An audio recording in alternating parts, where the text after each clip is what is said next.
This episode of Cinema Swirl is brought to you with the support of our backers over at patreon.com/Cinema Swirl. $5 OTP backers get instant access to every episode of our monthly exclusive bonus show, Cinema Swirl, where Kevin and I review bad movies. And this month, in fact, right now, we've reviewed the Plan 9 of Bruce-exploitation movies, The Clones of Bruce Lee. It's kind of what it sounds like. They got a bunch of lads who look like Bruce Lee, and they made a film about Bruce Lee dying and then making clones of Bruce Lee. It's fascinating stuff. We've reviewed that, plus the 78 previous episodes of Cinema Swirl that you would get instant access to if you joined now. If that sounds interesting, head on over to patreon.com/Cinema Swirl to find out more.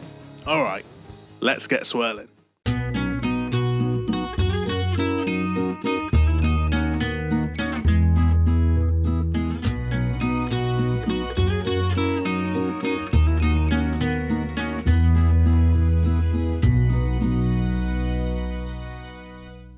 Cinema Swirl! Some Dirty Dicks. It's episode number 136. Yes. Coming to you from Hollywood, California. Two of the dirtiest podcasters you'll ever see. It's me, your old pal, Captain Kevin. Mid-transition between the seasons with my OT Bruce Lee, Sam Chaplin. Hello. Hello. For audio-only listeners, what are you talking about with the transition between seasons, Kevin? Please fill us in. I don't like, because I have a mustache in summer, and then when it's cold, I have the beard, so I do. Yeah. But there's like a 2-week window where I look like absolute shit, and if that won't convince you to check out the Cinema Swirl YouTube channel, I don't know what will. And I basically look like a well-fed tramp. That's kind of the current facial hair that I've got going. Yeah. I had drawn a picture of a proper beard here now. Oh, yes, as I thought that I might do. But I think that might impede the audio quality that you all so richly deserve. Yeah. So yeah. Well, regardless of season, it's nice to see you. And again, listeners, if you want to see him looking his worst, please do switch over now. The worst day of it. That's how you get the views. I thought he had a beard. What's going on? Ugh. Or worse, I thought he had a mustache. Why has he got all that sauce on his face? Well, the good thing is, a lot of our sort of short-form social media clips of me when I had a little bit of a beard, but obviously my mustache thing is very thin and very pale, and you had the mustache. A lot of the comments were, if these two lads put their facial hair together, they'd have one beard. Whereas now they'll have to say, if these two lads put their facial hair together, they'd have what? They'd have to run the numbers. They'd have to do the maths. I'm not sure what we've I'm got. trying to crunch that. Yeah. I might have to run that by a system of some sort to try and figure. They'd have a beard with another bit of beard. There's decimal points involved, and it's really complicated. So maybe they'll stop saying that. Oh, I gotcha.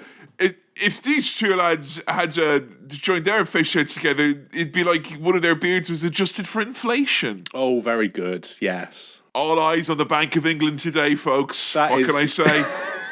Get a little bit older, a little bit wiser. The humour's changing. Get used to it. Kevin's not a comedian. He's a humorist, and that's what I appreciate. I always... Sam, I am a free thinker. That's actually who happens to be recorded on a variety of formats. Today's episode, seminal stuff indeed. It's the veritable semolina of seminal films, because we're talking about Bruce Lee's Enter the Dragon. I know what you're thinking. Is this the first time that we've got an episode dedicated to someone who's an elusive target on Hitman? False. Due to the restrictions involving the use of his character, he cannot be killed. You work with him in Hitman. He's your friend. Oh, is that like the sort of terms of the estate of Bruce Lee have not allowed him to be killed? Yeah, wow. I mean, it's interesting because there's a sensitivity, I think, involved with the image and the likeness of Bruce Lee, which we will probably absolutely not be respecting when we do our Cinema Swirl, where we will delve deep into the world of Bruce-exploitation for this. But it's not like Conor McGregor where they give him the likeness to Hitman. They're like, you just kill him. He's definitely deserves it. Sure. It's probably better if you do. This one, it was a much more sensitive subject. So we're dealing with with the finery of Hollywood's elite here today, Sam. Yes. Bruce Lee. What do you know about old Bruce Lee? Right. I know that he died young, and we've also covered his son on our Crow episode. Oh, yeah. Yes. Brandon, who also died young. So I'm obviously, one of those people who's fascinated by death. Bloody love it, mate. Try and stop me. He's so dark, is what he is. I'm just kind of quirky in a way that you might not understand. Some of you regular folk, The reason why Sam and I don't do these recordings in person for the last 8 or so years is because he won't leave his bloody summoning circle. That's why. He wants to keep an eye on it. You can't see all of my t-shirt, but it says I see normal people on it. They're the weird, what? I'm not sure. And I've that written on my mirror to remind me that I'm plain and grand every morning I look into it. There you are now. Right. But that is kind of interesting to me. That's not why we're doing it, by the way. It's kind of like a spin-off Spooky Swirl. Ooh, something coolish. No, it's not that. But, so I know that about him. Do you know how he died? When he died? You said young. How young? Now, this is going to come across as extremely insensitive. Well, Sam, if we do that one more time, we get into the vaunted true crime genre, and the numbers are going to skyrocket on this podcast. So, be as flippant as you like. Someone's died, and they died young. I feel we should get this on a T-shirt ASAP. Did he have surgery to block himself from sweating, and as a result of that, his heart exploded or something? Because that's... I've spotted a playground rumor here now. Is what I think that has gestated into a strange realization as an adult. And then he had his rib removed so he could suck himself off. And he wasn't the original Bruce Lee as well, wasn't it? It was Paul McCartney's double as well. Is who it was. But I know it was unusual circumstances, right? Or was it just he just had a heart attack or something? He just that's what I thought it was. But now, I'll tell you what. Before I'm watching this movie with you today, I'm heading over to find out about if he got the old reverse Prince Andrew treatment, Oh no, the surgery's a success, and it made him a sex pest as a terrible consequence of toying with God. It's a cursed procedure. Bruce Lee was in Pizza Express, right? Yes. And he had a surgery.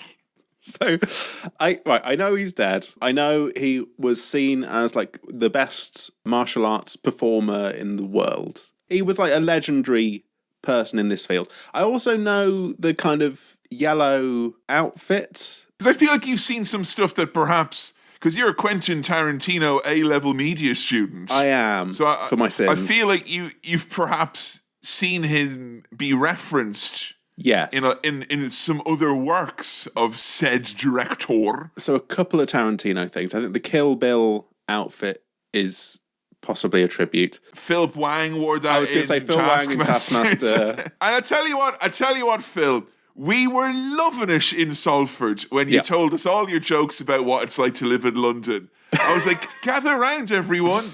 Phil Wang's going to tell me what a pret-a-manger is. Tell me more. So I don't know if we're going to see Bruce Lee's dick and balls, but we might in the outfit if he's wearing it for this one. I also know there was a Quentin Tarantino scene in the Once Upon a Time in Hollywood where Bruce Lee was a bit of a dickhead. And there was big controversy about this. Yeah, I think that's when some of the alluded to sensitivity about the handling of his likeness and his legacy and whatnot is, Yeah. It's not like Bob Ross's family. They're like, stick it on a pack of Johnnies. I don't give a shite. Or Bob Marley, where the family are like, you know what? Say what you will about Bob, but he would love these minced meat pies. Print his face into the crimping right this second.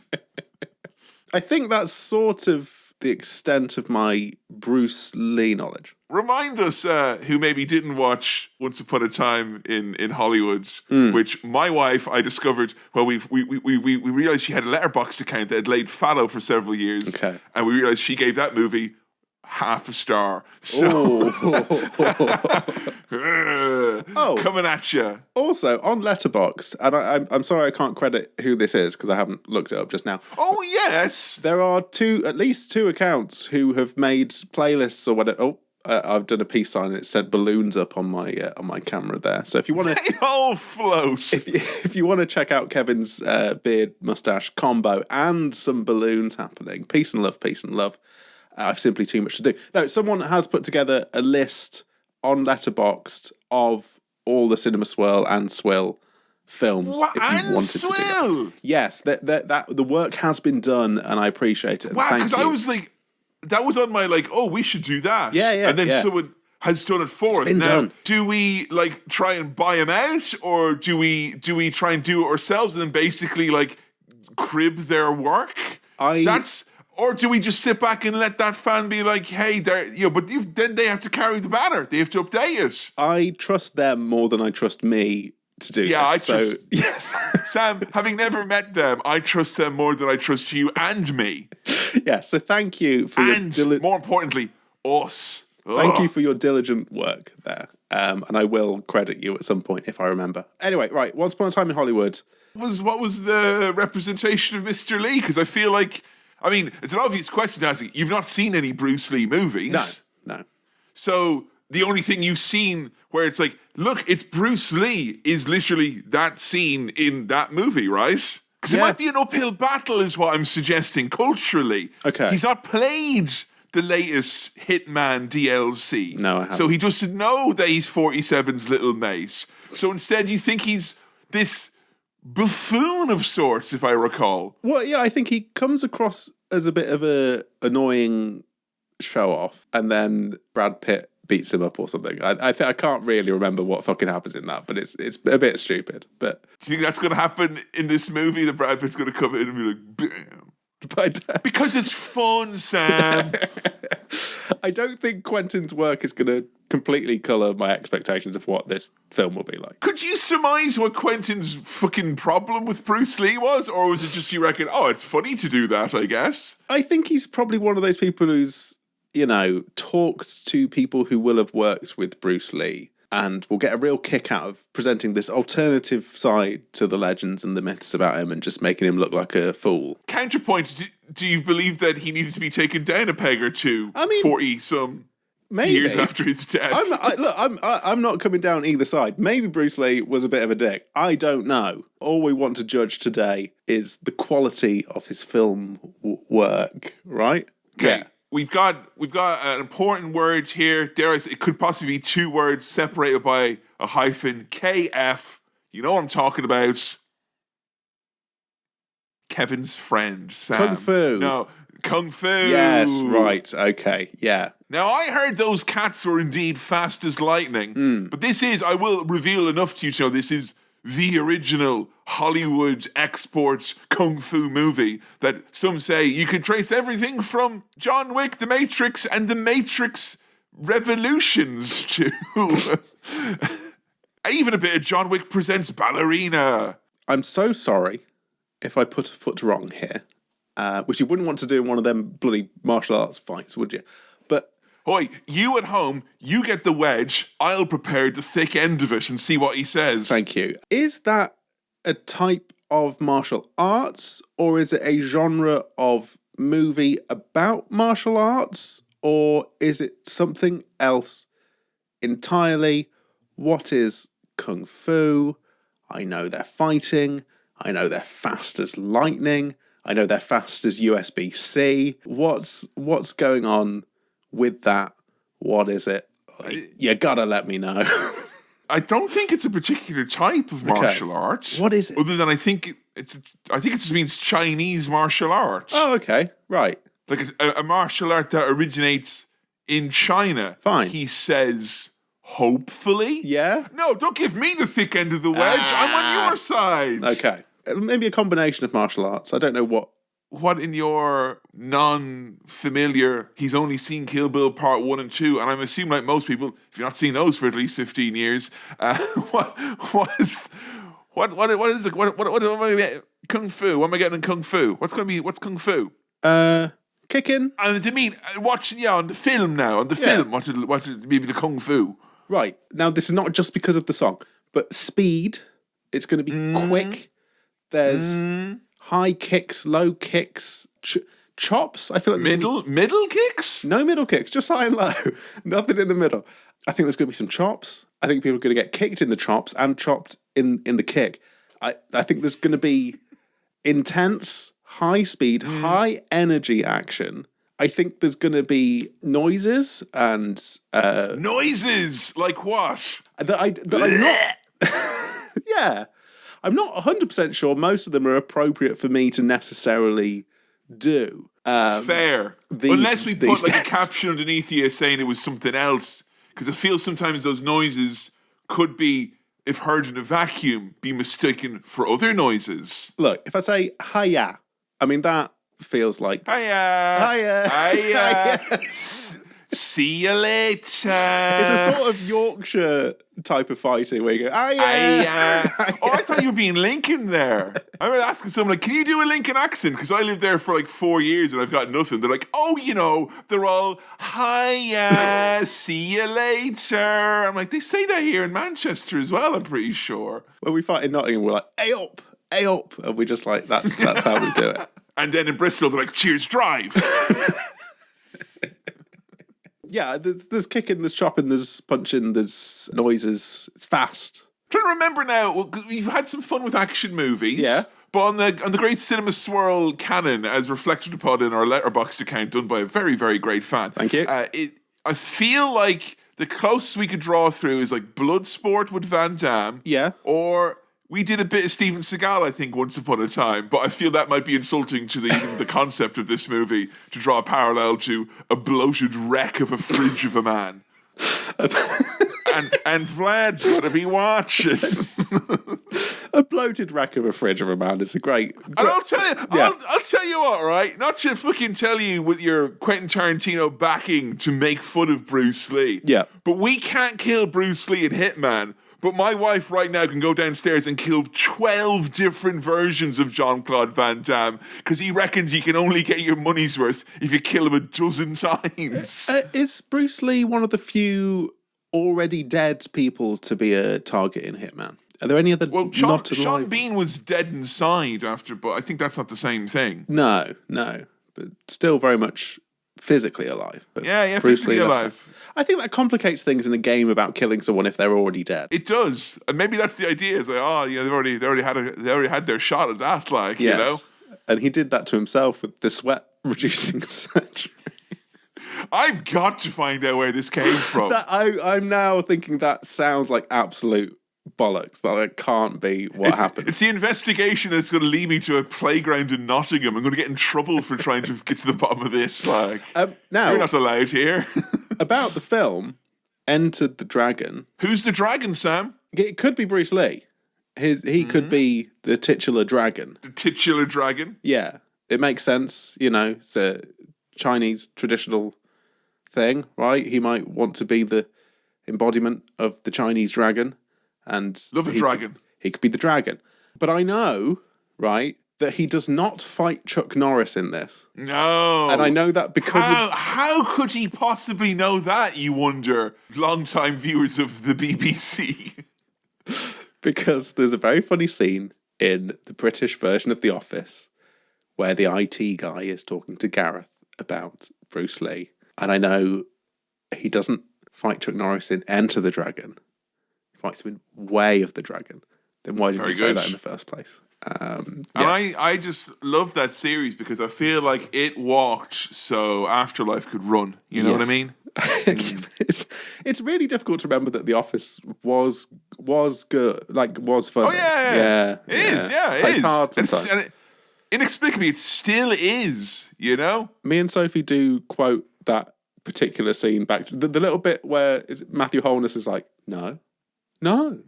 It's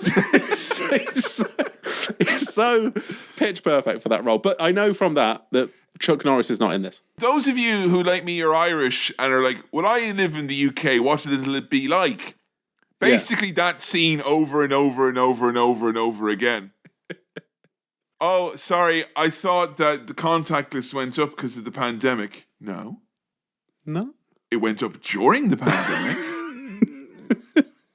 Right. See you later.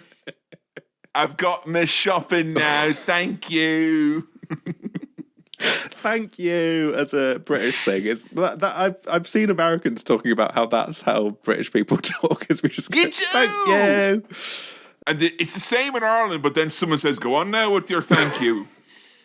Isn't it well for some him now being thanked over there now? Oh, it was far from thanks he was raised. Also, I know from that scene that I think Bob Wall or someone like that is in this. I don't know who that is, but I know he's in both Enter and Way of the Dragon from that one scene. This is a movie that the only other question I really have, I guess, is have you got like a rough time frame where we are? Like, because it is, as I said, it's seminal. That might be perhaps if you can cast your mind to when you think these types of movies were first westward bound. Now, I can probably do some reverse maths here, given that we know that Brandon was young and died, and I don't think he was very old when his dad died. So I reckon this is like late 70s, early 80s, maybe. You're more right the first time, but yeah. Mid to late 70s, maybe? Yeah. 70s. It's a 70s film. Yeah. That's an easier.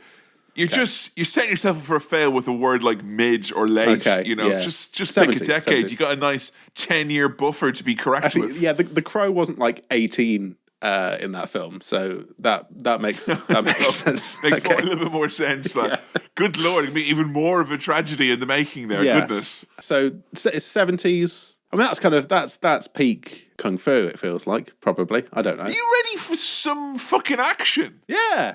I think we've needed that. I think we've needed it. A little bit of that. Sometimes we get so self-conscious about just doing all action movies that we forget that they are, let's face it, better than all the other types of movies. Aren't they, though? Yes, they are. But you might be ready for some action, but I'm ready for some mailbag.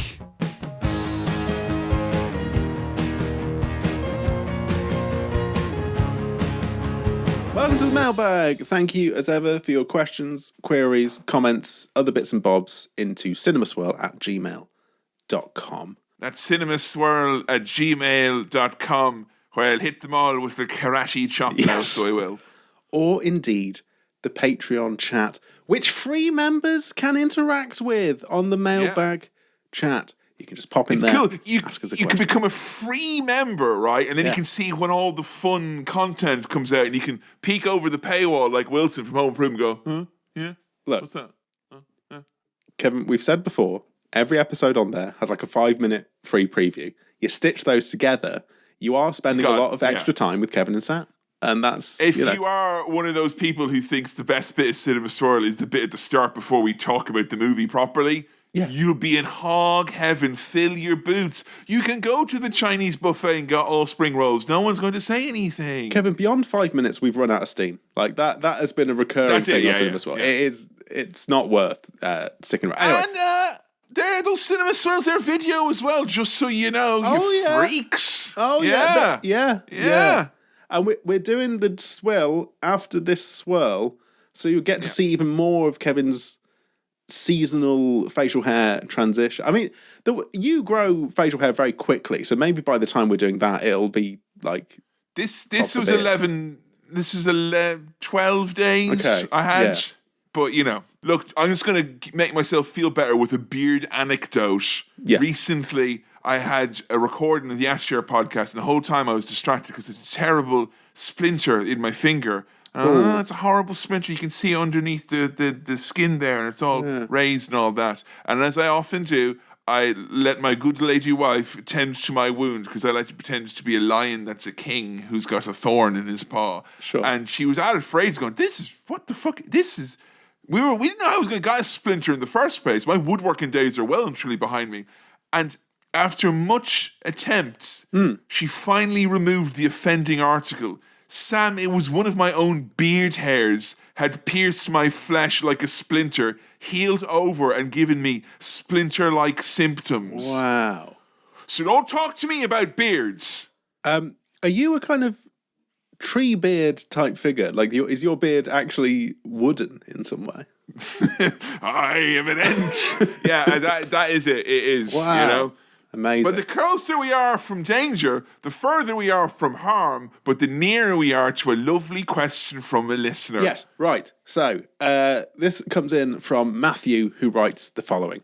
Hey guys, this is not a movie-related question, but an observation over listening to all of your episodes. Thank you, Matthew, for listening to every episode. We need to clear this up. So, Kevin, you have referred to your wife, Jo, as Jo the intern. Now, is the intern her surname, or is she or was she an intern? Matthew writes, if I called my wife Lauren the housewife, I don't think I'd live to see another day. Love your podcast and can't wait for future episodes. So let's clear this up. Finally, Yeah. because the Cinema Swirl wiki hasn't been updated in ages. No. Why is Jo the intern, Kevin? Because when we very first started this podcast, Yes. Jo, I had literally just met Jo. I think literally maybe it was 2 weeks after I met Jo, the first episode of this podcast came out. Okay. So we'd already, I think maybe recorded this before I first ever met her. But she made the artwork for this. Mm-hmm. And then also because of what she was doing at the time, which involved podcasts at her shoot job. Yeah. She started doing some of our early edits on her episodes. Yes. And because she was doing some of this work for us gratis, we thought it was very funny and cute to refer to her as Jo the intern, which feels a lot more fun when you're in your mid and early 20s respectively. Sure. And now we're all now she's my wife and is carrying our child as of time of record. To keep referring to her as the intern seems difficult. What's the kid going to be? The intern's child? But Jo has not been an editor of this podcast for some, I think, 9 or whatever years it may be. Something like that. However, her presence being the person beside me when I watch a lot of these movies. Yes. And I'll tell you what, we've often sat back and go, will we change those illustrations? No. And so she's not bothered by it, if that's what you're worried about. Yeah. But I try to not call her that because with each passing day, it feels slightly weirder. Well, that leads into our follow-up question here from Adam. Subject line, Baby Mania running wild. Howdy, gents. Hope you're both well. After Kevin's controversial decision to announce having a baby with the intern... Hang on, I have to do my apology video. Yeah. No, don't do it. Okay. Deep breath. First of all, are you okay? I'm so scared Kevin's going to slam the lid of the laptop. Please don't. No. Oh, First of all, are you okay? I don't care. After Kevin's controversial decision to announce having a baby with the intern, brackets, congratulations, by the way. Thank you. Are there any potential baby movies in the future of Cinema Swirl? Perhaps Sam could be introduced to John Travolta in Look Who's Talking or Eddie Murphy in Daddy Daycare.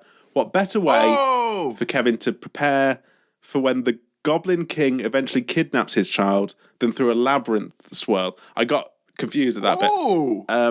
All the best and congratulations to you both again. Brackets, Joe and Kevin, sorry, Sam. And that's from Adam. Lovely email. All sorts of great recommendations contained within that very good email. Yeah. Great stuff. And you didn't even suggest Junior, which is great. Yes. For fuck, we're going to be doing Junior, aren't we? That's just going to happen. You have got children's films coming up in your future pretty imminently. Yeah. That's going to become a big part of your life. So maybe we might want to sort of steer in that direction. But also I do like the idea of doing maybe closer to the due date, some baby-themed movies. Look, this baby is already nothing if not a tastemaker. Yeah. Because we were on holiday recently, And we got a bunch of movies to watch late at night and all that jazz. And Baby is I've been feeling Baby kick for the first time in the last couple of weeks. And it's like, for me, I'm like, oh. And then like my poor wife is getting the shit beaten out of her from the inside, which I can only imagine is the strangest sensation on earth. Sure. But Baby fucking loves Stallone, and baby loves fucking Schwarzenegger. Like, Joe was like, just so you know, like, the Baby made the most activity on holiday when we watched Over the Top and The Running Man, and I'm already so proud of them. Hell yes, Kevin. I am now, as you say that, concerned that I might be replaced as the co-host of cinema, because you have now. Sorry, the midwife just texted me there and said that this baby's not seen any movies. Well, that's the thing. Like, I can't compete with that, and you know the baby's tastes line up with yours. I'm out of a job. To break the silly creed here for a second, and to reassure everyone at home, including the people who I'm not sure when they're joking, like sending me things like, you could start How 3 wrestling, and I have no intention whatsoever of making my child bear the cross of being privy to being a podcaster of all things. If there's one way in which I would be ashamed of my child, it would be through the avenue of me making them make content when they are a child. Now, we've already had the chat of like me and Joe being like, what if our kid is like all like enamored with the fact that the house is covered in microphones and their parents make podcasts? Would you let them make a podcast? And I'm like, well, all I'll say is I'll handle it better than when my parents discovered that my dad's new hi-fi had a record function, and I recorded my first ever podcast, age 5, of Freddie Wanky Frog and the Blue Tape, where my frog, Freddie the Frog, interviewed all the members of the Beatles and all of Oasis. Wow. And then at the end of it, you can literally hear my parents go, that's enough now. And that's the end. Time to no, stop. So yeah, they won't be referred to, and you might hear about them. Sure, but they're not going to become a main. I'm not getting the intern on top of birthing a child of mine, making them make a third fucking cartoon picture for this. Jesus Christ. I do think your child will probably rebel against the whole podcasting thing. That's it. Yeah. They're going to rebel against my unconventional career and become a civil servant or an academic researcher, or, you know, any of the things that I probably should have done instead of this by rights. So thank you, as ever, for your lovely questions. It was nice to touch on the whole the baby announcement. And it was. Although I was saying to Sam before you recorded, wouldn't it be really funny if I mentioned on the Outshare podcast and How to Wrestling and It's Raw, but here I'm like, just two single lads, you know? Yeah. Just two single lads getting older and wiser. Well, we've broken the myth, unfortunately. You've had a peek behind the magician's curtain, but you know, so to speak. And can I just say, on the record, congratulations to you both. I'm really happy. You all heard it. Yeah. You all heard it. Oh no, where have you gone? Oh yes, sorry, yeah. I was just doing that. Yeah, that was all. Thank you. There we go. That's for you. A baby. For listeners, we're having a lot of fun with the thing that Macs do, where they automate stuff coming up on the webcam screen. So we're just playing with that now. This is just for me and you, isn't it? Just Sam, two really, single lads having fun. Just two single lads having fun. You know. Now that the intern's gone, a bit of fun around here usually, you know. And what better way to celebrate being just two crazy single lads than watching a bloody kung fu film? You get the pints in, I'll put the kettle of pizzas on. Let's go do a cinema swirl.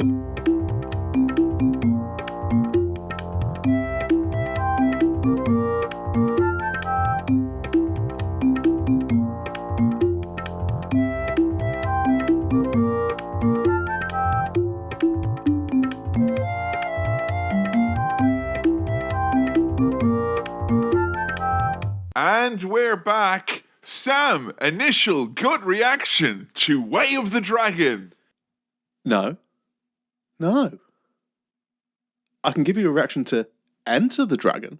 Yeah, well, that would work as well. But why didn't you say that then? I don't know. No. It's okay. Go again. Sam, initial gut reaction to Enter the Dragon. At last. Right. So here's my initial gut reaction to Enter the Dragon. That was a secret Bond film. It was Bond. That was just fucking Bond. It was Bond. It was. Congratulations. Yeah. Yes, it was. And dare I say, in some respects, better than some of the Bonds, because we had an Asian man playing an Asian man, not the hubristic Scotsman going, I could do that. Yeah. Can you though, Sean? Are you sure? It was Bond as hell, wasn't it? Yeah, it was that. We'll get into it, but I mean, in so many regards, that was very much like a Bond film. Some of the structure, some of the ideas, some of the characters, some of the plot. It's very Bond-like, and that's my frame of reference. Very Bond-like, very 70s as well. I'm glad you picked up on the decade, because the fonts, the music, the graphics alone. Ooh, I was moving overpriced soundtrack vinyl into a basket to leave over the weekend to see if I get an email from an algorithm going, have you made a mistake? Here's 10% off. And I'm Smart. like, you've made a mistake, 15% or I walk. I'll leave the car empty. Yeah. That's what I'll do. It's a good one. It's a good soundtrack. Yeah, great soundtrack. We start off with very intense music. I think more music should have grunts in it, like they had in this. Yes. There was a lot of and I feel like a lot of the music you listen to is the opposite of that. I don't think there's a grunt in any, like in Britpop it'd be No, this is embarrassing actually, because you've not listened to Hash Pipe by Weezer, which really has a before the riff comes in, and I think before at the solo. No, that's separate. All right, that's separate. That's like a wrestler's entrance music where they have a and then they have the music after this. It's got to be throughout. It has to be layered in here so much. In the way that Bruce himself is layered into this movie. He's an ingredient they make go a long way.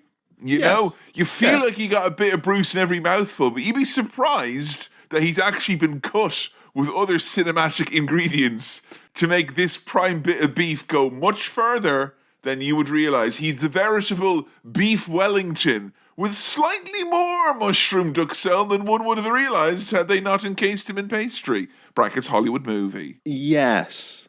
I'm hungry. I'm sorry. We start out with two lads about to have a fight. Very small pants on them. I was going to say, I don't know if the little pants are traditional in some way, or whether we're just showing off how physically fit Bruce Lee is. And they put him now. I'm not going to slag off anyone's body, but they have. But the lad next to him, come on now. Talk about uphill struggle, like. Put him next to me or Sam, you'd be like, whoa, this guy's fucking cut. Put him against Bruce Lee. Yeah. You ask yourself all sorts of questions about why aren't all men like the size? Well, because all of us have our sweat glands intact. Yes. Said the man who spent a very interesting 15-minute pause in the middle of this movie finding out some fact and a lot of farrago with regards to that particular schoolyard rumour. It's true though, right? From what I can ascertain. He did have an operation. He did not die because of that operation. Well. And also, as several unwanted AI overviews insisted on telling me, I had perhaps made a mistake because his son had died on set making his movie, that Bruce Lee did in fact not have an operation on the set of a movie to stop him sweating.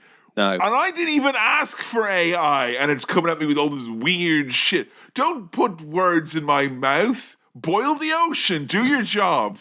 So, you will not see a drip of underarm sweat in this movie. Did that cost the man his life? The jury's out. The jury's out. We don't know for sure. I mean, what happened. Would you go in for it, Sam? I mean, like I'm not much of a sweater unless the temperature rises. Now, I didn't know you too much of a, like, we're both anxious fellows, but I don't think we're the anxiety sweating nor blushing type.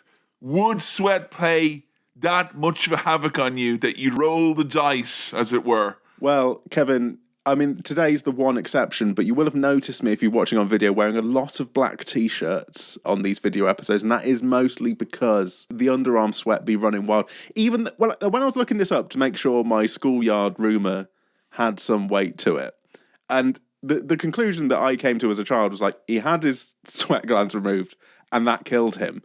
I still, when researching it as an adult, thought, oh, you can do that. I was tempted by the idea of just popping them out. You shouldn't do it. I mean, glands typically, yeah, like they're unobtrusive, aren't they? Like, get rid of an organ or two, sure, maybe even a limb. Hey, I've seen some Cronenberg, seems kind of sexy. But a gland, I mean, a little gland never hurt no one, did it? No. So I'm keeping my glands, but yeah, I'm quite sweaty. So I understand Bruce wanting to look good on camera and not wanting to look sweaty. He didn't get them all, God. He just, the underarms. That was the one. Yeah. Do you think if Bruce Lee lived to see Lynx Africa and the like, that he'd like, you know, no, don't do it, Bruce. Like, you know. The adverts he could have done as well, you know. I'm just going to say now, because of the cultural impact he has, there's no Enter the Dragon. I'm sure there's at least a half dozen Lynx adverts that probably would go by the wayside, because I'm pretty sure, I'm just guessing here from the cloud, the morphogenetic field of naughty's advert culture in the UK and Ireland, that there was at least one advert where a man did a lot of kung fu fighting, and then a babe or two smelled his oxters underneath there now. Yeah. And then they probably do like an offensive, like, you know, there'd be a little something in there, but, oh no, he's not cool. He's not cool or anything like that. No, but you could have 2 cans of Lynx Africa chained together like nunchucks, and you could, and then just do the. That's happened, right? It must have happened. Definitely, it has to have happened. Yeah. Come on. So he's a taut man, full of cartwheels and kip-ups, and never mind his influence on cinema. I think he's had more than his share of influence on the great sport of professional wrestling in the year of our Lord 2025. He was very modern with his flips and his kip-ups and all that. There's grunts throughout. There's flippy dippy stuff. That's all your sort of gear, isn't it? That's yeah. There was a man tapping out as well in this movie that came out in the mid-70s, and I, at face value, took it as granted when a wrestling commentator told me in the 90s that a wrestler invented that in the 90s. Like, sure, yeah. This wrestler's seen a movie that we can reliably assume none of you have bothered to check. Yes, but it was good shit. We had a lot of amazing fight scenes in this movie, and dare I say, they left the viewer wanting more, perhaps. They weren't giving you non-stop action in this. They did pace out the Bruce Lee element. There's less martial arts than you might expect, and there is a lot, but there's less than you might expect. Now, we see Bruce Lee's character, who is called Lee, which is very handy. The Bruce Lee character. Very handy. Was he called Bruce as well? Is he called Bruce? I thought he was Bruce. He's just Bruce Lee. Surely. He is, surely now. I think he's just called Lee. That might be a surname. I think everyone seems to be referred to by their surname, but I don't think he's called Bruce Lee as Bruce Lee. He's not fucking Rob Brydon and Steve Coogan in The Trip. He's not playing a heavily fictionalized version of himself. Oh, if only Bruce Lee lived long enough to play a parody of himself in a pandemic-era martial arts movie where, you know, you wouldn't need to have Quentin go and have a pop at him. He would have taken himself down a peg at a level he felt appropriate. Yes. The sort of dubbing / ADR in this film is quite interesting. When he was talking to his teacher, his Shaolin martial arts teacher. Had a voice like this. He should have started a podcast. You want them Shaolin teachings to go far and wide? Give him a cigar, a nice microphone he can move around. With a voice like that, I buy any number of supplements from this man. There's so many shots in this. There's really nice use of zoom, which is great. But what that means is I think like the cameras are so far away, and this was before we had the Rode Wireless Go 2.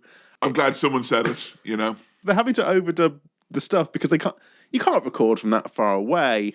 So it's sort of, there's a little bit of, I don't know, slight disconnect in some of the but there's a process involved, and I to think that they took a lot of this over from the original dubbing of the kind of the Hong Kong and the Chinese action movies. So it feels like almost like this kind of link between those two genres of movies, because, you can see them when they're dubbing over whatever it is that is in English. So, I'm about to start watching this being like, wait, is there a different version of this I should be watching? But they walked so we could run. Like, one of the things about us moving to YouTube to do this is that obviously Sam and I record this, but then we go back having scripted out what we said in the video. Yes. And then we do a separate audio recording to go over the top like that. And the sync is pretty tight, like. It's labour intensive, I'll say that. It is, but, very. We do a video version and an audio version, and we try and sync both of them up. The thing is, if you want to go from audio to video, you have to go audio, video, audio, audio, video. It's kind of it's like a building block mechanism. Buffalo, buffalo, buffalo, buffalo, buffalo. The teacher is essentially saying, "Well, Lee, there was someone who trained here who has turned bad, and his name is Han. Han, or pervert Han, as I like to call him." He's perverted the ways of the Shaolin class. And I'll tell you what, obviously Bruce is part of this Shaolin group here. They like to have a good fight, but as you can see from the fact that he does a few backflips with his mates for fun, he's not above having a laugh with his pals. No, so he's not that type of super serious monk. But he gets basically like a BBC masterclass on what being the Shaolin's all about here. And shocking to find out, proving that it's probably better than Catholicism, he claims that Han has broken all 13 commandments. So that's 3 more than the Christians have, Sam. Yeah. So better value, if anything. I would think so, because I always feel like with a lot of the proclamations that go on in the name of Christianity, I find myself looking at the old tablets going, there's got to be a few more. Well, we learn one of them. Bruce repeats one of them. And now I, as we know, am not that familiar with Christianity. But I don't think... Shows, mate. You don't mind me saying? I don't think there's anything quite as clear as a martial artist has to take responsibility for himself and accept the consequences of his own doing. That feels quite, Yeah, that modern... is basically paraphrasing not coveting your neighbour's wife. Okay, yeah. That's kind of... Look, the 11th unwritten off-menu commandment, right? Yeah, poppadoms or bread. Thou shalt not eat all them fucking biscuits, all right? Yeah. 12th unwritten commandment, don't be making a show of me, all right? So, we know there's a bad guy called Han. And then, what we get, and this is when it starts to feel very fucking James Bondy. Oh, really? We get Mr. Braithwaite. The British Protestant of the piece. Mr. British Secret Service intelligence man. They sit down and have tea together, and the British man's like, "Oh, this is jolly good, isn't it?" And he loves tea, this lad, doesn't he? Yeah. I don't think I've ever seen you drink a cup of tea. I've made cups of tea for you in the past. Yeah, for me. And then I was like, "What are you doing?" You're like, "I'm having a lukewarm Pepsi to kind of simulate like." It's like in the way that they'll sit down in Alien and the synth will have its weird nutrient pouch. I'm like a human. I have had tea, but I'm not a hot drinks guy, despite being British. I'll eat fish and chips. I'll give you that. Oh. Yeah. So that's, I like to say that the Brits commandeering fish and chips as being uniquely their thing. I feel like British Isles, maybe. I feel like Ireland... It's got its own... no one in Ireland eating fish and chips is like, oh, the British. Don't think so. You know? Sure. Okay. Just think that, generally speaking, if one of our countries has been lambasted with a stereotype or around one particular vegetable, which is primarily used to make chips, that'd be us. And, in fairness, there's some of you in the UK who've never even seen the fucking ocean, that you're so landlocked, and yet we're all within spitting distance of, where are the fish again? All right, never mind. Point taken. I'll tell you what, I'll pop the fish and chips away. And thank you. Yeah, I won't have We those. want our fish and chip reparations, is what I'm saying, all right? You've caused one famine. You can prevent the next one, a.k.a. my supper right now. Buy me some fish and chips. Get over here. Wait, what's Kevin doing in a moment of unceremonious goodwill gesture to the Northwest and England? He's eating the ceremonial rag pudding. That's right. I know about your culture. Rag pudding. Yeah. Ooh. It's like a savory pudding. It's kind of like, imagine spotted dick but with minced beef inside instead of currants. There you go. Okay. Well, so when you were talking about fish and chips and then said rag pudding, what I was thinking was, like fish and chip wrapper when it's just newspaper. I didn't know whether, like, the pudding is that you eat the greasy paper afterwards. my rag pudding. Hey, you've left naught here but rag pudding. Where's me fish and chips? So, Bruce, he's being asked to attend Hand's big every 3-year tournament. Now, that's a difficult... You can't say, like, biannual or... what. Triannual? Triannual? Sounds good. Triannual, maybe? A tournament that happens every 3 years. He's being asked to go. But before he can be told why... He has to go and train some young lad and keeps asking that lad about emotional content. Again, ahead of his time. Like, ahead of his time. That's what we try to provide here. Like, if he'd have been on TikTok doing emotional content, he'd have been quids in. I don't know why, Sam, because I love Bruce Lee and I love this movie and I love his movies generally speaking. Yeah. But I feel like if he was alive today, he'd be selling you some sort of like a weird wristband on TikTok or something. You know what I mean? Like, yeah.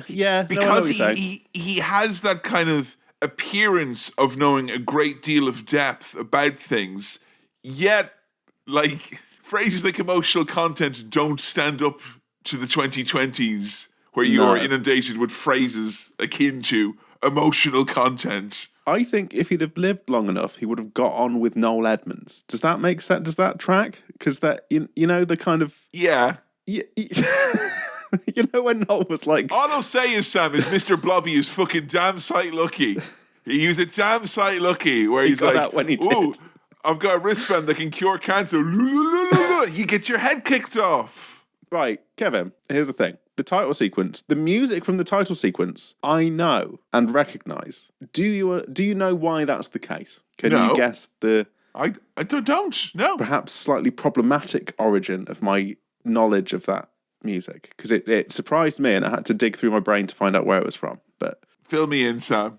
Come on, we've already had a go at Edmonds. Who is it now? Russell Brand making an appearance on this podcast? No, there was a show on TV in, I think, the early 2000s that I shouldn't have been watching given how old I was, called Banzai, that was a sort of parody of Japanese TV and also like a kind of betting game. They would show clips, wouldn't they? Yes, and you'd sort of bet on... The idea would be you bet on the outcomes, and if you go back and kind of look at any of it, it is all...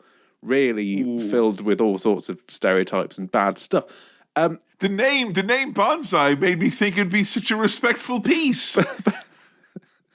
But one of the things I've realised that's slightly iffy about it is that that was a show really, about like Japan and Japanese TV, using the soundtrack from a famous film about Chinese martial arts and a Chinese film star. Not great, but it's a banging song. I can see why they picked it. It's a walloper of a song. Like I would make it my ringtone if I knew or cared how to do such a thing anymore. I don't know what my ringtone is. It's been so long since I've ever had my phone on loud and someone has called me.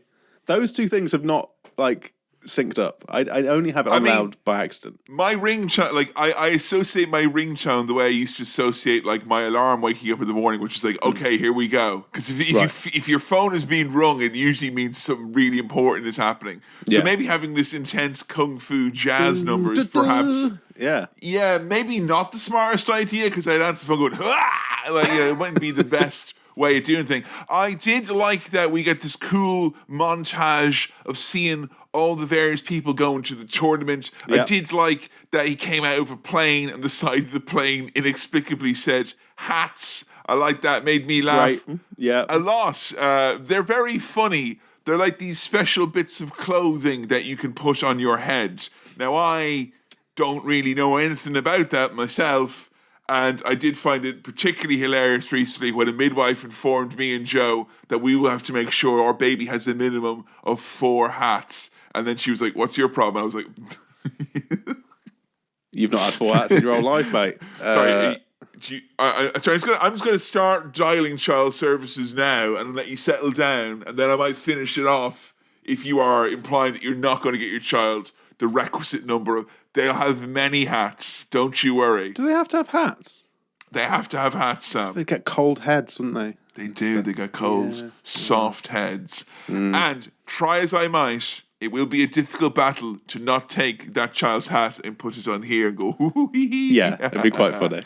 Yeah. It would be very funny. Very funny. So, after the great title sequence, great song, and the title sequence that kind of shifts style a little bit depending on the characters that are on screen, I quite liked. Yeah, that's fun. Everyone gets like a little kind of motif. Good stuff. Yes, including the evil baddie, the Irishman, O'Hara. That Irish kung fu is deadly. We get Mr. Braithwaite, the British man, giving Bruce Lee a breakdown of like, okay, so Han's a renegade. He's got this big Irish personal bodyguard. There's a video of that bodyguard just being absolutely smacked with sticks and stuff to prove how tough he is. Not really doing any fighting himself, but... No, smashing flaming Pop-Tarts. Like, you leave them in the toaster slightly long and they burst into flames because of their sugar con. Yes! So... We get loads of exposition, and I like how kind of straightforward and simple this film is. Yes. It's not trying to be too complicated. The tournament is on a special private island that's sort of in British territory, but not quite. Not enough that they can swoop in like normal. And they have no guns there, which means that they're basically everything they do is above board. And I like the element that Braithwaite brings up where he says, and Han, of course, he lives like a king, totally self-sufficient. Which is funny. I just thought of Charles and Aldi, buying a Swede, that type of a thing, Totally self-sufficient. Not really what our king is like, sure. So what Han's doing is he's bringing in girls, building up a dependence on drugs in them, and then selling those girls to elite clientele across the world. Someone doing that on an island... it's really far-fetched, weird stuff, man. You can't imagine any of this kind of behavior surely going not. on. No. Particularly no one rich or powerful or anything like that. I do like as well, it's the good old days of the 70s where they're like, wait, distributing heroin? Well, how could that work? And like, oh, well, there's a big, here's the big scheme involving like an island and tourists and a tournament and clientele as opposed to just like, he's making the drugs, he's buying them and then he's selling them at a higher price. Where? Most places on the internet and in towns. So Bruce, you're gonna have to get down now and get sorted on that. Like the no guns thing is quite clever because it means that everything has to be solved with martial arts because otherwise you'd be sending Bond in Indiana Jones or Bond or someone to make a little quip and then like. Although that being said, Sam, I feel like Bond, if challenged to a martial arts duel, wouldn't be doing the Jones.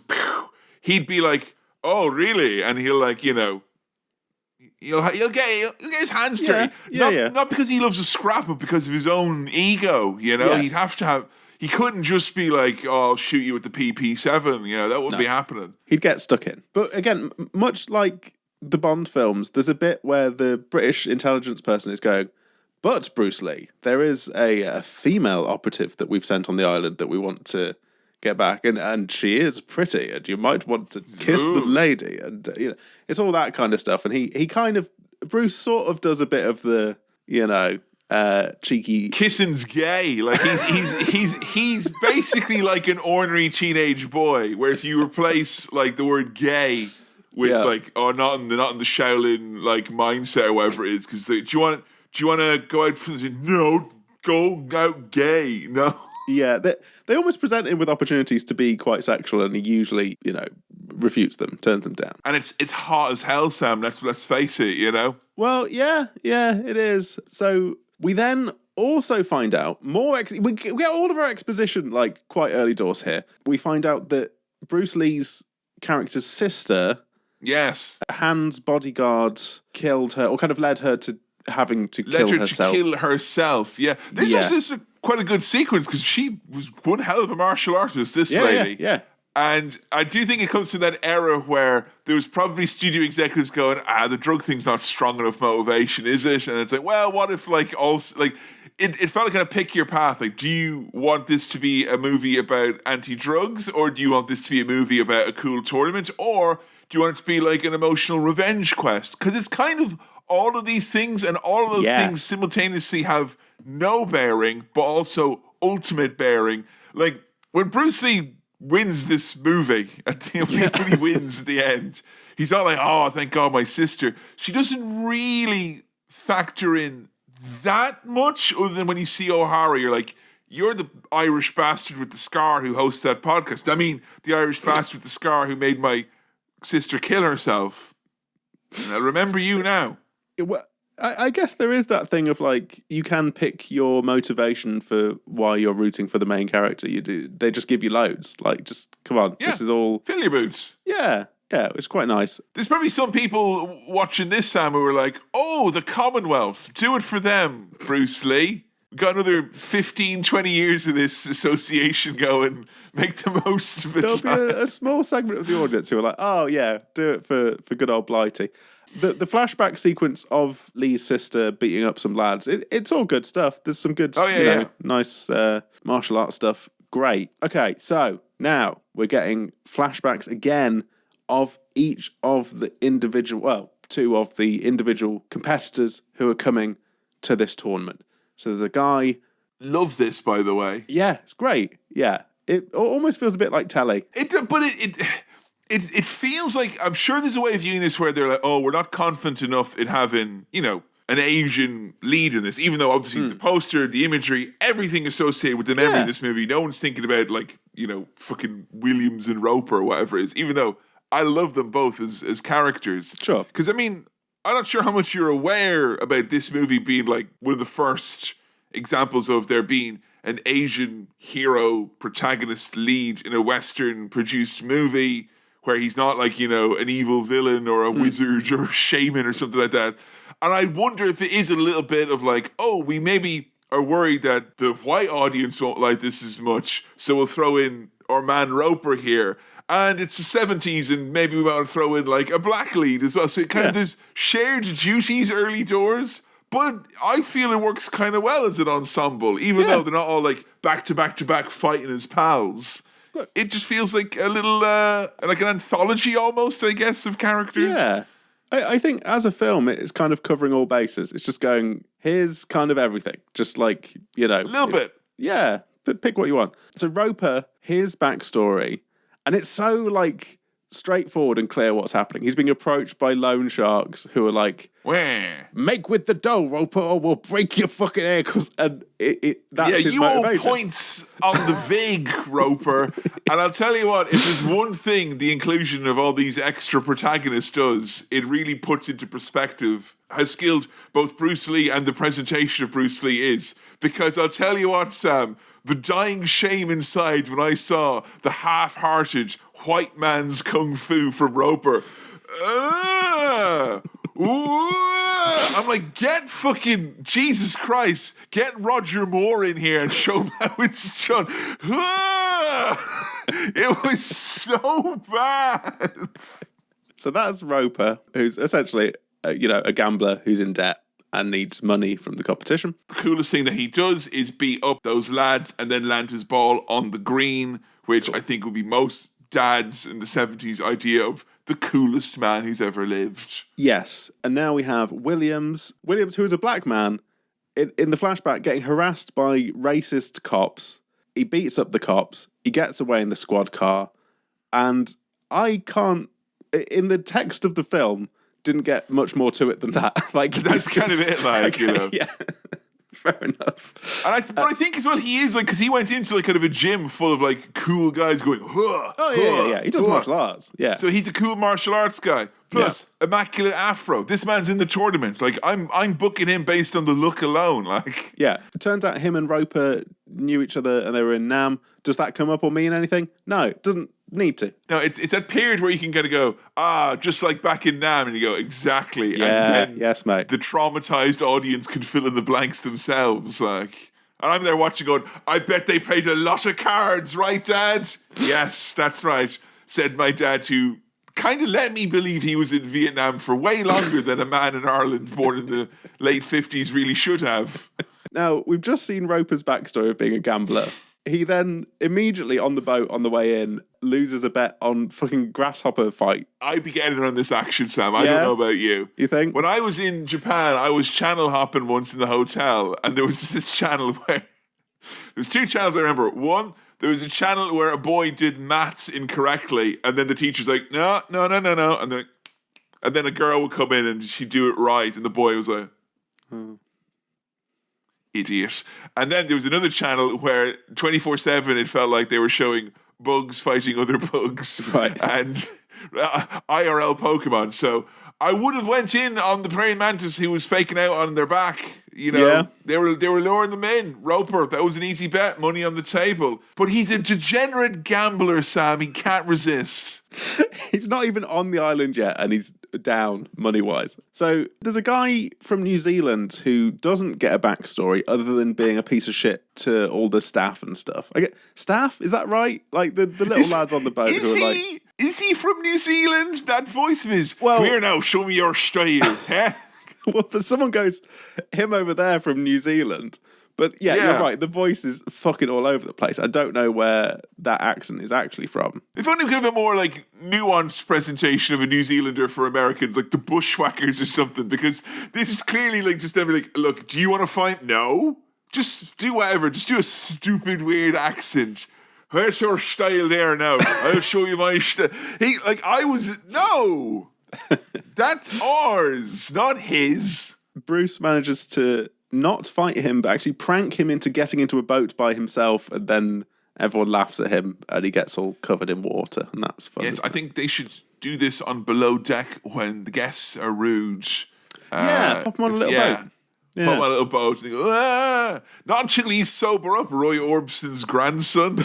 Why can't she be more like your friend and genuine below deck guest, Danger Aaron of Jackass fame? Oh, wow. He's so good with the kids. Yeah. Oh, yeah. Guess your old pal Kevin's pretty cool now, huh?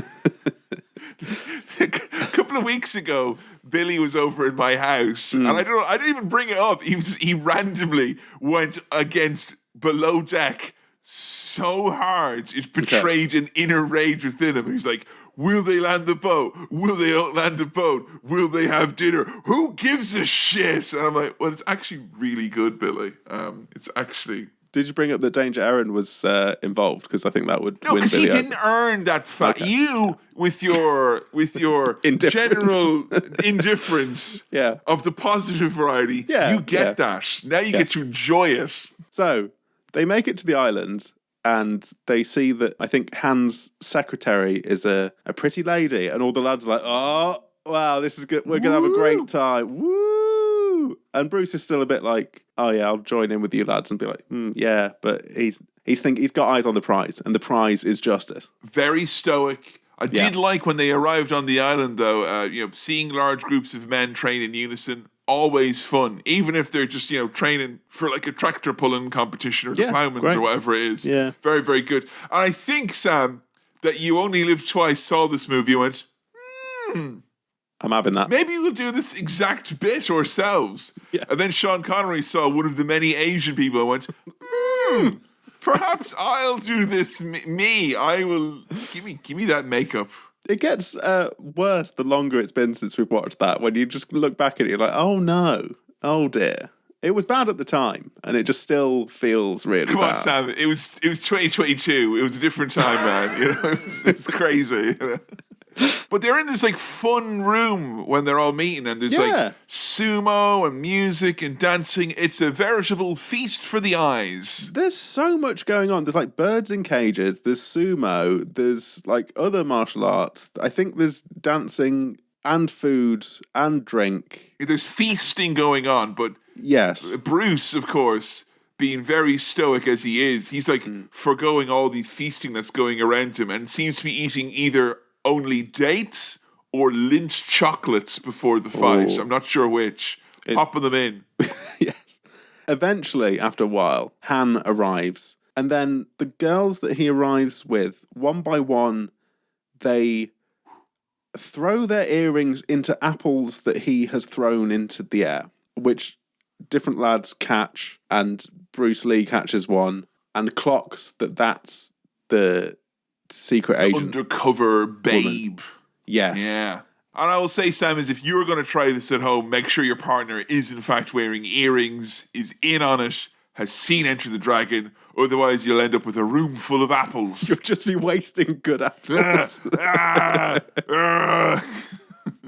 Later on, Han's secretary, she brings a bunch of nice ladies for Williams to choose from. He picks about 3 or 4 of them. Bit greedy, I would say. He has a big helping, Sam, is what he does. Yes, he does. Because I would think, personally, in this situation, you go up one at a time, like, you know? Yeah. Whereas I feel like Williams has went for that kind of the buffet style. I was going to say. You know what I mean? Piling it high, you know? I'm not taking 2 trips like a freak. He's got a Yorkshire pudding underneath the plate. He's playing tactically here. It's not on what he's doing. And he does the starter on top, on the precipice of the mountain, because he's going to eat that and then get down further and further. The gravied meats are at the bottom, you see. Bruce Lee, he's presented with a similar offer, although obviously with less ladies now, because the numbers are down. But he wants the owner of the earring that went through his apple, because he actually knows who that is, but he doesn't reveal that. And you know, that's, again, you can order off menu in this place. You can go, and just as well, Sam, that he does, because, you know, he's having an intel meeting as opposed to having sex, and I, for one, couldn't abide the notion of having sex in a room with a caged bird. That literally sounds like my idea of actual hell. Oh, also, Roper, when he gets this option, he's like, I already have picked one. And he's looking at the secretary like, and those two have got like a little, you know, a thing going on. Not really much happens with that, other than, you know, later on he looks at her corpse like, kind of, damn. What a shame. What a shame, like. Yeah. So, Mei Ling, the other agent, she gets to talk to Bruce Lee, and essentially it's just like, look, we're all kept in a palace and girls keep disappearing. Full of heroin. That's basically all I've got. Sorry. So we don't get much out of her insight, really. Not really. She's not a huge element, but again, it's just kind of a big cast of supporting characters. Yeah, fine. It's time for the big tournament. Yes. Now, Bruce, of course, bucks against the trend because he's not wearing his uniform. And he Naughty. doesn't wear that jumpsuit in this movie. I think that's Tournament of Death. But he does have the iconic black trousers that he wears in this instead now, which are very nice. Yes. I was sort of hoping for that outfit throughout this and was a little bit disappointed. The lads on the island, they all wear the kind of they wear the lemon ghee. You know, they wear the lovely lemon meringue ghee. And I was like, can he modify that? But no, it's not this movie. I think it's Tournament of Death. Yeah, sure. And I will be corrected in the past, present, and future now. There we go. So, first round, Mr. New Zealand is getting absolutely walloped by Williams. Just completely battered here. So he doesn't get a look in. And then there's side action on the way here from Roper. You know, getting a little bit of that. How does that work? What, betting on stuff? No, but like, I've bet on stuff. Yeah. I enjoy a scratch card as much as the next man. Sure. But I've watched so many movies where people are like, they wave money around and the guy goes, oh yeah, I'll take that. And then like, is this on the honor system? Like, look, we've grown up with phones and that. This was pre-phone. You had to find ways to keep yourself entertained, and that would be waving money around and betting on stuff. But it's trusting, isn't it? Because like if a lad just takes, if I don't have a companion app to track my bet, a lad waving money around, if he's about to like lose his arse, he's going to come over and go, yeah, there you go, there's all the money and then some. I don't trust it. You're on an island with loads of martial artists. You would feel like if someone didn't keep up their end of the bargain. You're not going to get that at the Galway races in the 70s. No, but that's... Just a bunch of crooks waving money around. That's not even money. That's just some folded over church pamphlets in his hands. A little bit later on, Roper, he's got the secretary lady literally standing on his back as a form of sort of sexy massage. But as someone who has recently had his first sports massage, that in a non-sexual way seemed very appealing to me. I want my back to be physically attacked as much as possible. So you not had the standing on then? I've not had the standing on, no, but it was. It's great. I want that. I want to be stood on. Not again, non-sexually. Here's the thing: I've had this happen to me. Never had to ask for it. It's happened like once or twice, and I think genuinely what it is, Sam, is that you and I, being gentlemen of a certain size, height, and frame, I think we're privy to that in certain cultures. Now, I don't think you could go down into Birmingham and be like, can you stand on my back, please? And then not think it's a sexual thing. But perhaps if you listened to someone who was offering massages in your hotel and you happened to be in like Egypt or something, Sharm el Sheikh, you might get someone standing on your back now. I can't remember where it was exactly, but it is nice. It is nice, but there is that middle ground when you are having a massage of, like, it's like the Doom difficulty settings, like Hurt Me Plenty and stuff like that. You know, I'm too young to die, all that jazz, you know. It's an opt-in. Nightmare mode is the best massage. Yes, I've just got to live my life now hoping at some point that someone will stand on my back, because if I request it, again, it's going to look like I've got a thing. If you're not above a good old-fashioned stakeout, have your lunch, go outside the massage parlour, eat it, and look and see the people coming in and out, what size they are. Okay. Yeah? Yeah. In uniform, that is, you know? Okay. Have your breakfast, to be sure. Now, that's how his evening is going. For Williams, after sleeping with upwards of 3 women, he wants a little bit of time outside. I'll be betting against him in the tournament after that, right? What, you think he'd be knackered?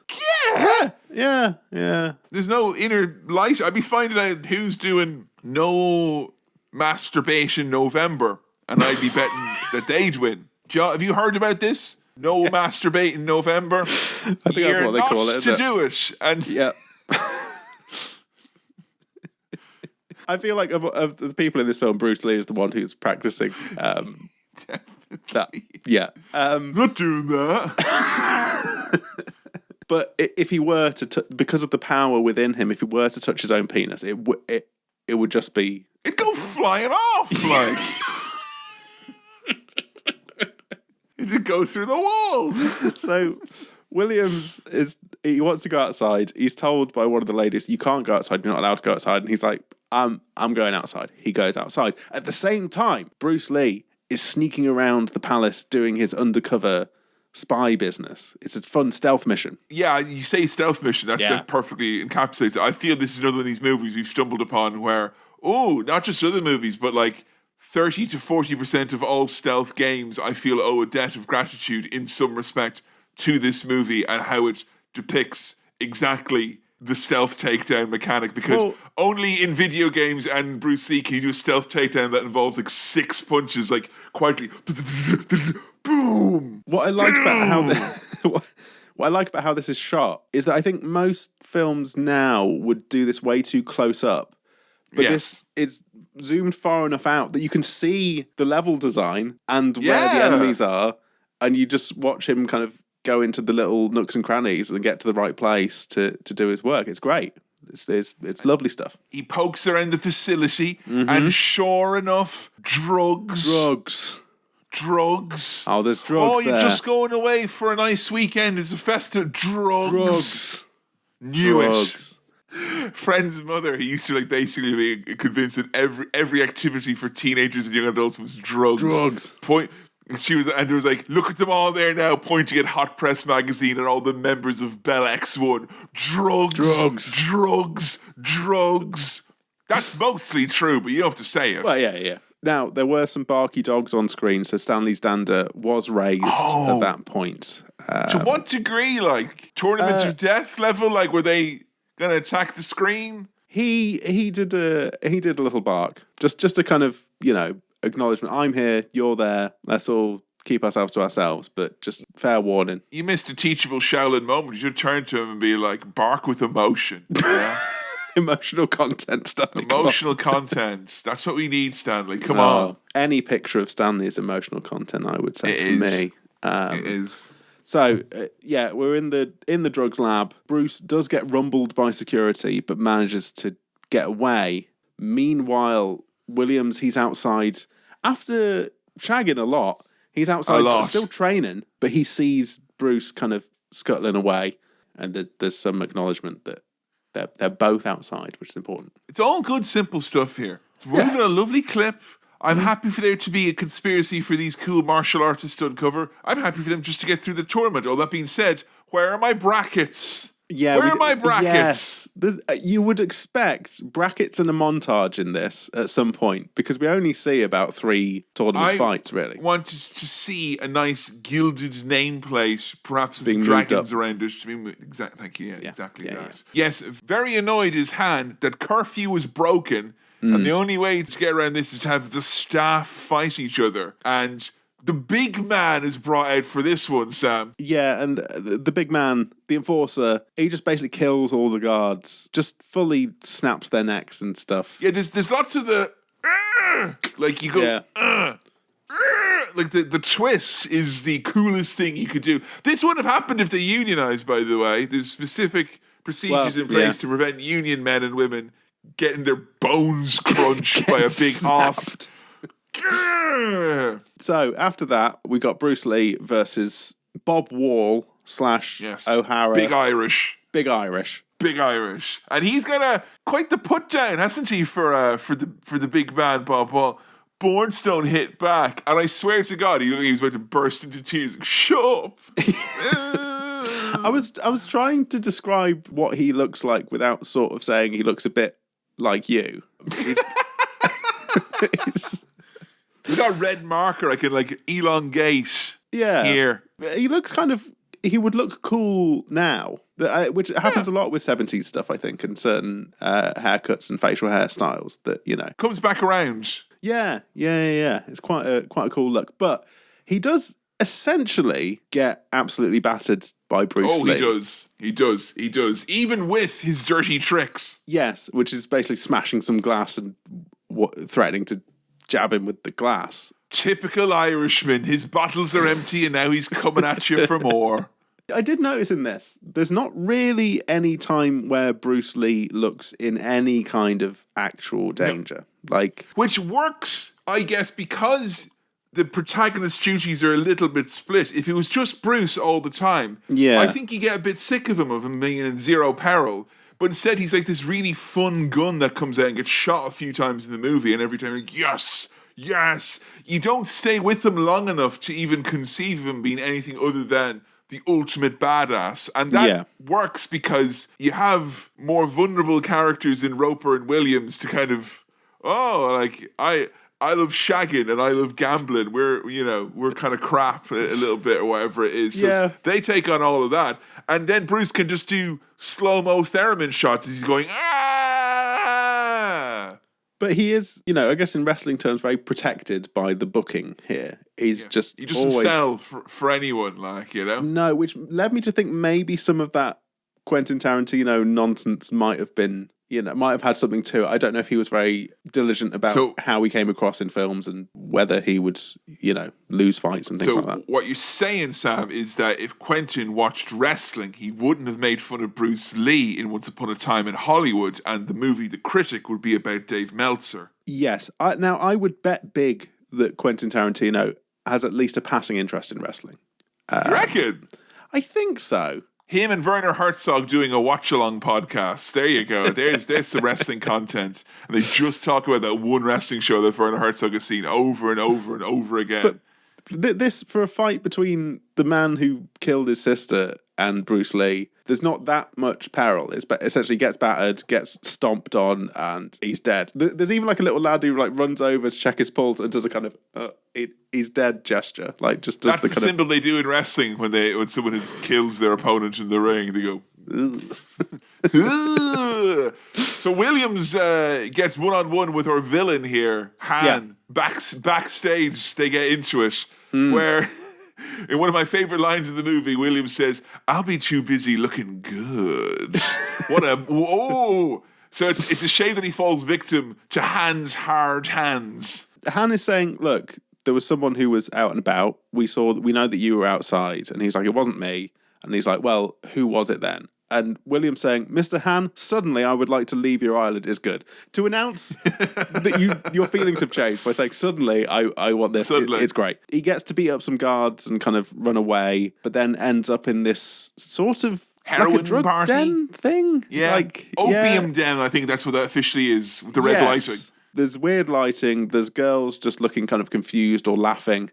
And Han is just beating the fuck out of him with what is revealed to be a metal prosthetic hand. Yes, and between the villain with the metal hands beating someone with them and then coming out afterwards stroking a white fluffy cat, I thought that perhaps Bond had earned a few points to perhaps steal a little bit back from the Enter the Dragon movie franchise. Yes. That's fine. They're sharing inspiration here, I think. Yes, exactly. Film series. Han, after this, chats with Roper, brings him to his museum of, like, horrible stuff. It feels like somewhere Joe would take me on holiday if I was on a city break. I'd end up going to this place where it's like, put your head in this guillotine. Like, yeah, all right. And he's like, I don't want to put my head in the guillotine. He's like, hey, relax, guy, come on, look. And once he put the cat in there, I was like, okay, the villain of the piece has revealed himself. I believe it to be Han the pervert. Okay, but I don't have to be a cat welfare expert to know that you don't put a cat in Don't a be doing that, like, you know. But he's trying to make some point of, like, you have to be ruthless or brutal or, like... Yes. Yeah. It takes the most strength and honor and sure, whatever, man. Right. Let me take you into my room full of daughters now. Here's my room full of daughters. Here's where the opium gets made. Oh, it is great. The opium, right? The heroin, it just looks like sauce. It's like he's like... Big pot of opium. Big pot of sauce. And I was like, have you deglaze that pan now? Because it looks fairly thick. I'm surprised there's not someone there like tasting the opium to it. Yeah, no, a bit more salt and just kind of seasoning it just to make it right. And none of our opium has MSG in it, which for some reason you have a problem with. And he's like, look, I have a simple premise for you here, Mr. Roper. Yeah. Join me in my heroin empire, or you'll end up like Mr. Williams, a.k.a. not in the movie anymore. No, like fully dead and then being dropped in... Well, I thought just dropped in water, but I think is it acid?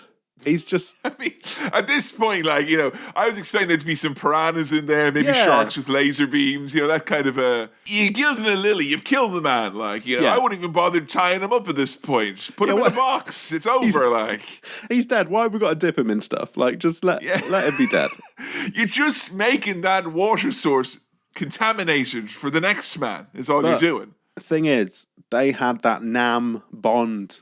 They were in Vietnam together, and he's like, you want me to join this? So it's up in the air as to whether Roper's going to turn heel here and join the bad organisation. Bruce, meanwhile, continuing his infiltration, gathers some inventory. He bags a snake, seemingly using some sort of a Shaolin technique to make the snake chill the fuck out. But he fairly gives it a whop there now to make it open up and all that. Yeah. But now he's got a bag of snake. He attacks it like an alarm clock. Like. He sneaks into the facility again, sees some girls who are having a bad time on drugs, and then he uses his inventory item as he's going past a sort of security office, just sort of folds the snake into there, just kind of weaves it through so that the guards run away. I do like they take their time to be like, he's not just lethal with his hands and feet. He's lethal here. Yeah. He is. Yeah. He's got a lethal mind is what he has. Yes. And that's why he'll never touch his willy in November. Not even once. And if he did, watch out, because what comes out is probably going to be like acid saliva from the predator. It'll melt right through, it'll be roasting hot. It's not worth thinking about. Bears not repeating. Bruce pops that top right off as soon as the alarm goes as well. Yeah.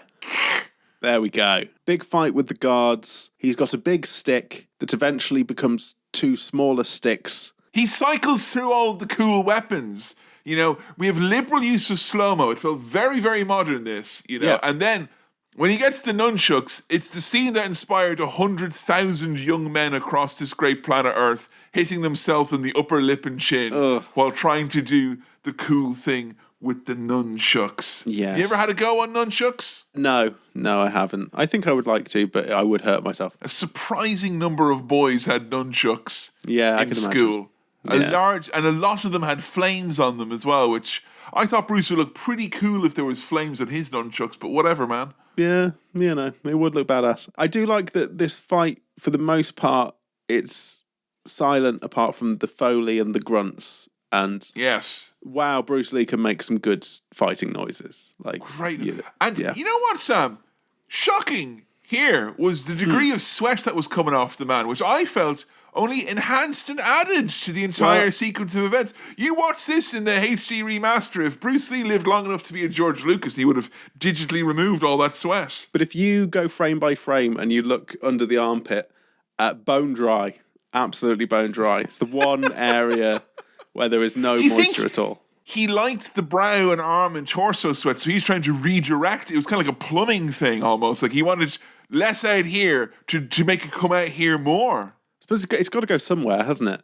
Yeah. Or it'll kill you, which might be exactly. the alternative. You gotta watch out for that. You gotta watch out. So after a while, he is caught by Han, who admittedly is impressed by the fighting that Bruce Lee can do. He's like, yes. Well done, Han. You've killed all my gods. So, at some point during all of this hubbub, Bruce Lee was able to send, I think, a telegram to Mr. Braithwaite. That most British of communications. Yes. And no, not the app that you have now. That was named after the thing. It was. Back in those days. It wasn't mostly right-wing things that were sent on it back then either, as well. It was other stuff, wasn't it? You know? Yeah. So, we're going to have a little bit of a one-on-one now. Talking about Roper versus Bruce, is that what's going to happen here in the tournament? Well, that's the ask from Han. It's down to Roper to sort of punish/kill Bruce Lee here. But he refuses, so now it's Roper versus Bolo, the enforcer. The big man. The big lad. The enforcer. The heater, Bolo. That's the sort of fight that you want to see Bruce Lee have, really. But it's left to Roper. Meanwhile, Mei Ling, the female agent who's on the island, she's freeing all the prisoners. So, and who are the prisoners again? Are they just like previous? He said they're drunkards who they have no purpose to live, don't care where they're from. So he's like experimenting on them. But like, I would think unless he's given them a drab every time he's giving them their bread and water. Yeah. If you're sober, you're not a drunkard. That drunkard implies there's something in your system. Still drinking. Yeah. So Roper has this big fight with the enforcer lad, the big lad, manages to actually kill him. He does, successfully win that fight. So Han, in response, sends everyone after Roper and Lee. Oh, yes. Now, the good thing here, and I appreciate it a lot, is that we also get the prisoners joining in. We get the regular, martial arts lads who are on Han's side. And we've got Roper and Lee. But everyone's wearing different coloured uniforms. So very handy. Very handy. Prisoners are in black. Team black versus team white. Yes. And then there's the yellow ones who are the stars of the film. It's like, and if you wanted to really emphasise the skill disparity here, having Bruce and Roper side by side laying out like hundreds of lads was so fucking goddamn funny. But this was an absolute mind-blowingly fun scene because there was just so many fucking people going absolutely hell for leather. They're going ham. There's lots of fun kung fu happening all over the place. Then, of course, as well, you've got Bruce zeroing in on Han. Han's got a fun new hand. Yeah.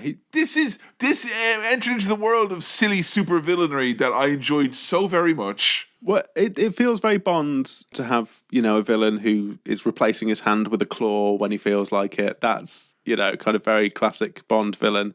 At one point, there was a very good zoom on Bruce's face.